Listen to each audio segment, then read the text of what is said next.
program, stronger than before, social is the testament, economic, and remarkable resilience transformation of its instead of using based on this crisis, migrate, justify coming back to use it to change the way welcome the state collects taxes. The lectern.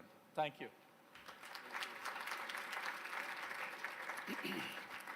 Thank you very much. First of all, I would like to thank the World Economic Forum for providing me this opportunity to speak to world leaders, business leaders, media people, to give the Pakistan perspective to the world. So I want to thank you specifically for that. Let me just start by saying that I am almost as old as Pakistan. Pakistan was only 5 years older than me.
With environment, because the theme of this time, the World Economic Forum, is about sustainability. Let me just say, first of all, that the other thing about Pakistan, was this desire to see it as a humane and just society. But the other thing was, as a child, I fell in love with the wilderness of Pakistan, the mountains of Pakistan. All our summer holidays were spent in the Himalayas. And so from that time onwards, what I loved about Pakistan was its wilderness, its mountains. And so, as with age I saw these mountains, this wilderness disappearing, and especially the way we destroyed our forest cover, the mountains of Pakistan. I always resolved the second thing, that if I ever got the opportunity, I would make sure that we preserve this God-given beauty of our country. And we start a reforestation campaign. So in 2013, my party won an election in one of the provinces, which was the former northwestern western province called Pakhtunkhwa. And that's when we started one of the most ambitious campaigns to plant 1 billion trees in 4 years. And against all odds, we did it. No one expected it to happen, but we involved the local communities. We first made them understand how important trees were for the future. We made the people understand that Pakistan was very vulnerable to climate change. And we appealed to the people. We involved women in the mountainous areas to grow nurseries. And it became one of the most successful campaigns in our country's history of forestation. So we planted 1 billion trees. So when I became the Prime Minister, I resolved that we would plant 10 billion trees in Pakistan in the next 4 years. And this is now our objective.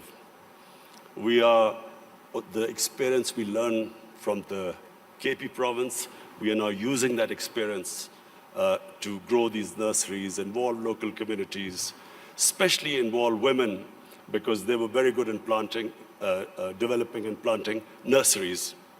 So, why is it important for us to grow trees? For two reasons. One, as I mentioned, that Pakistan is vulnerable to global warming. Secondly, in our cities, pollution has become a silent killer. So unfortunately, there was no plan before, and our cities got very polluted, specifically Lahore, which had the pollution levels like Delhi in India rose high because for some reason our planners removed 70% of the tree cover of Lahore in the last 10 years. Apart from the environmental aspect now, the third thing I realized, that you cannot make your economy grow unless and until there is peace and stability. Pakistan in the 80s became part of what was the Afghan Jihad. Pakistan became allied with the US to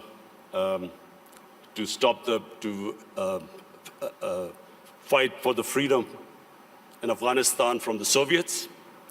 We had militant groups in Pakistan trained to do guerrilla activities in Afghanistan. Once that ended, once the Soviets left, we were left with the militant groups, and Pakistan suffered the consequences. First time ever we had militant groups in Pakistan. We had sectarian groups. We had this called the Kalashnikov culture. We had drugs coming into the country. And that was a watershed in Pakistan. Things started going wrong and as I repeat, for economy, you need stability. You need peace and order. So if you have armed militias in your country, that became one of the impediments on economic growth. Come 9/11, we again joined the US in its war on terror. This time, the same militant groups that were created, Pakistan was required to disarm them. So again, we went through this process. 70,000 Pakistanis died in it. And of course, what was hit was our economic growth. And then the image of Pakistan, a dangerous place in the world. So when I assumed power, my government decided that from now onwards, Pakistan will only partner another country in peace. We would not become part of any other conflict. We would not join any country in its conflict. And since then, we have played our part. We have tried to ease tensions between Saudi Arabia and Iran. I also tried to, between the United States and Iran, we tried to do our part, play our part in easing tensions. In Afghanistan, in the peace process now, Pakistan is partnering with the United States to get the Taliban to talk to the Afghanistan government. It is the nearest we are to some sort of a peaceful solution in Afghanistan. The third issue, economics. When my government came into power, as you mentioned, we inherited the worst economic crisis in our history. The biggest current account deficit, the biggest fiscal deficit, almost reserves which would have lasted a month. Since then, I must pay tribute to my economic team. And of course, we took very tough decisions. I have been in public eye for 40 years, but the sort of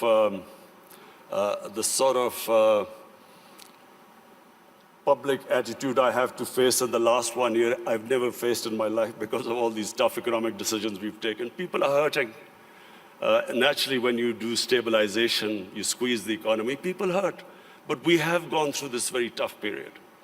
And mercifully, our economy stabilized. The rupee that was falling, it's now, in fact, in the last few months, it's gained a bit. Our stock market has gone up. Investment in Pakistan year to year has gone up by 200%. So things are we are in the right direction, although I have to say we still have a lot of hard work to do. This year now, we are looking towards economic growth. The idea is now so that we provide employment, bring in investment in Pakistan, create the conditions. And I'm happy to say that in 1 year, according to the World Bank, that index of ease of doing business, Pakistan went up 28 points in the ease of doing business. We were in the top 10 countries which made the biggest improvement. What are the advantages of Pakistan? Number one is our population. We are 210 million people. 60% of Pakistanis are below the age of 30. This is the real strength of Pakistan.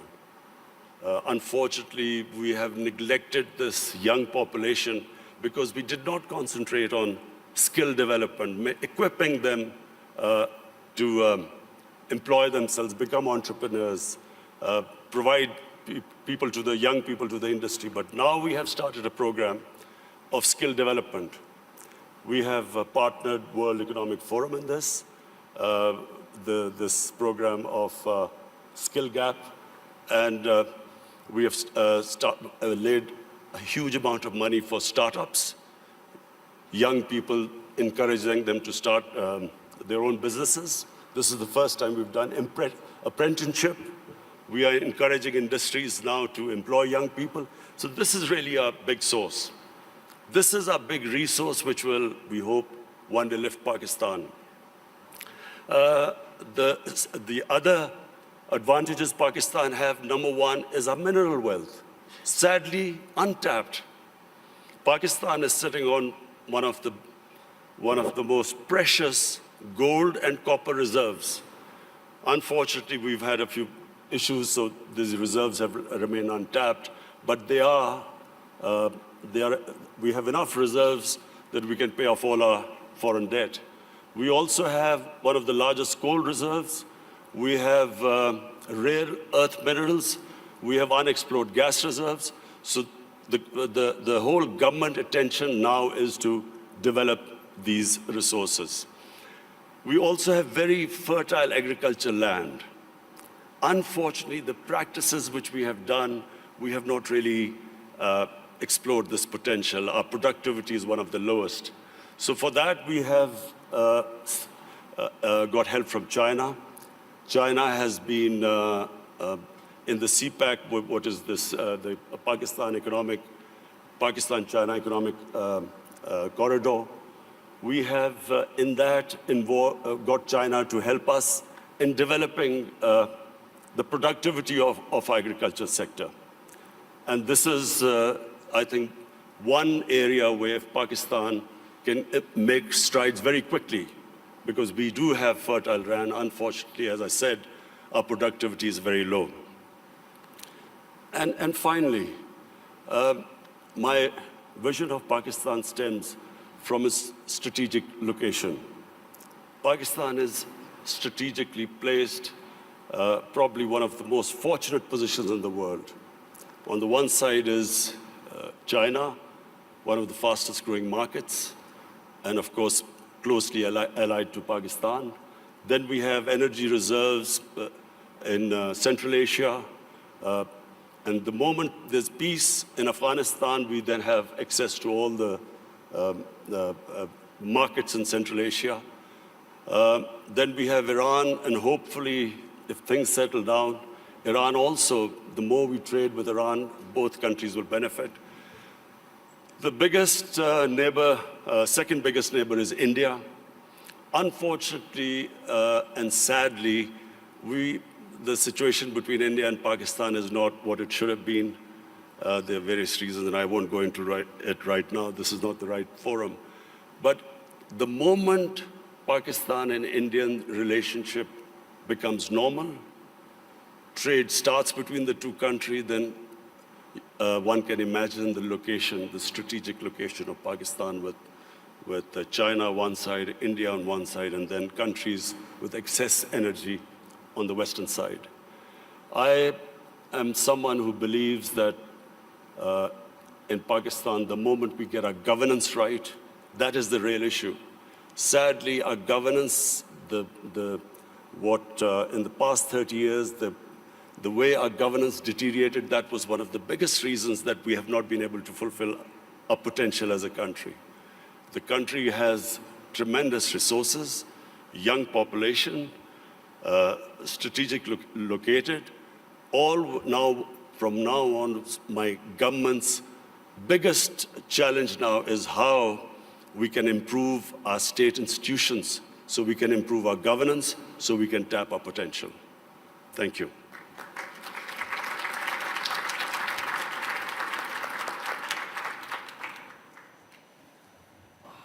Thank you very much, Mr. Prime Minister. Thank you for sharing results and vision for your country. Also very impressive, without any manuscripts, so eloquent, laying out your visions. Last year, foreign direct investments to Pakistan increased with 70%. I guess this is also related to the fact that you alluded to in your speech that the security situation is much better. I think also the energy supply is much more predictable. So what is your interpretation of this increase in FDIs? Do you want more FDIs? And are you pretty sure that you're going to be able to keep the security situation at this level and also further develop and improve when it comes to predictability on the energy side? Well, you know, in 2019 was the safest year in Pakistan since 9/11. And when Pakistan participated in the US war on terror, the security situation deteriorated, and for a time, you know, there were bomb blasts going on, and there was no question of foreign investment coming in. There were foreign advisories from various countries. So we had a real dip in foreign, as understandable if you have a security situation that bad. So 2019 was the the safest year after 9/11. And that was reflected in our tourism. And between 2018 and 19, our tourism doubled in 1 year. And really, this is the great potential of Pakistan in tourism, which is untapped completely. Because Pakistan has historical tourism. It has that 5,000-year-old Indus Valley civilization, the Mohenjo-daro civilization, which is one of the oldest. Then it has religious tourism. It has some of the most sacred sites for Hinduism, Sikhism, Sufism, and then Buddhism. There's some, the center of Buddhist civilization was the Gandhara, which is north of Pakistan. So we have religious tourism. And then the mountain tourism in Pakistan, almost half the peaks over 24,000 feet are in Pakistan. So it is untouched as yet, and our concentration for providing jobs to people and improving the growth rate is now on tourism. In fact, without us doing anything, tourism has doubled, and people are finding it difficult to have hotels or places to stay. So we are now inviting tourism investment in tourist resorts. So maybe I'm at least one of the few Norwegians that have visited up in the Swat Valley. It's beautiful, and you also have beautiful other places. I think Swat Valley used to be the honeymoon place even in Pakistan. Is it now also, you see tourism also in these areas where the Pakistani Taliban used to run, and you're not concerned that Pakistani Talibans can come back, and you're pretty sure that this is on safe footing? You see, in Pakistan now, virtually there's no terrorism in Pakistan, and I have to pay tribute to our security forces. They did such a brilliant job, and it was for a while, we went through a really difficult period, but thanks to them, there is hardly any terrorism. I mean, you have the odd problem, but you know, that you have anywhere in the world. Problem now is we need peace in Afghanistan and stability. Whatever terrorism now comes into Pakistan every now and then is from Afghanistan. And that's why this peace process in Afghanistan is very important. The quicker Afghanistan settles this peace and stability, it's not just only good for Pakistan from the terrorism point of view, but also the connectivity to Central Asia, and which will benefit both Afghanistan and Pakistan. Are you, Mr. Prime Minister, optimistic that there can be a deal between Taliban and the government in Kabul? Americans are very much involved in this. You're also contributing. Is it possible this year? And do you think Taliban will also engage in a deal that will respect the rights of girls' education, women, and those areas where there have been progress in Afghanistan? Well, the first thing is that there has to be peace. And that can only happen if Taliban and the Afghan government, they sit together and there's a political settlement. That has to be the first step. Just my view, I do not think that, the saying that you'll only cross the river once. What was in 2001 is not going to be now the case if and when Taliban and the Afghan government come together, because so much has happened since then. So I think it would be a completely different scenario. But the most important thing right now, and it's not going to be easy, but it is the only option, that the Taliban and the Afghan government sit together. Whenever that happens, it will have turbulence, but it is the only way forward. There is not, and there never was, a military solution in Afghanistan. Mr. Prime Minister, as you also alluded to and mentioned, you have also initiated initiatives to have Saudis and Iranians de-escalating and trying to establish dialogues. You are able, as a nation, to have pretty good relations, both Iran, Saudi Arabia, UAE, and other Gulf states. If you look at the escalation that we have seen lately, some people even talk about this Middle East being at an inflection point, and there is no way back, and there are those that are more optimistic that there will be a de-escalation. You will continue to contribute in that process, and how do you see that unfolding in the year to come after Americans killed General Soleimani and etc.? Is U.S. deterrence back in the region? Are you short-term, medium-term optimistic on de-escalation, or is this something that really keeps you up at night? Look, let me just, first of all, make a statement.